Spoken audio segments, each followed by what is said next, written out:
মেডিকেলে আমার first item যেহেতু এই উইকে, তাই ভাবলাম আজকে একটু পড়তে বসি। তো প্রথমেই আমি এবিসি বই দিয়ে শুরু করলাম, কেননা আমার প্রাথমিক শিক্ষার প্রয়োজন। কিন্তু নতুন বই পড়ার আগে আমার কাছে বই শোকাটা বেশি ইম্পর্টেন্ট, কারণ নতুন বই না শুকলে আমার পড়া হজম হয় না। তো ঘন্টাখানিক সেই প্রাণীটির মতো বই শোকাশুকি করার পর ফাইনালি পড়তে বসলাম। ভেবেছিলাম এবিসি বইয়ে A for apple, B for ball, C for cat লেখা থাকবে, বাট এর কোনোটাই না দেখে আমার মনটা ভেঙে পুরো চূর্ণ বিচূর্ণ হয়ে গেল।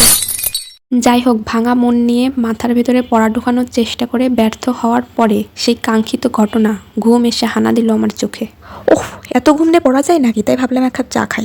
কিছুক্ষণ পর চা বানিয়ে আনার পর এক হাতে ফোন আর এক হাতে চা নিয়ে আমি চা খেতে বসলাম, কারণ ফোন ছাড়া চা খাওয়া আমার জন্য ইম্পসিবল। One eternity later.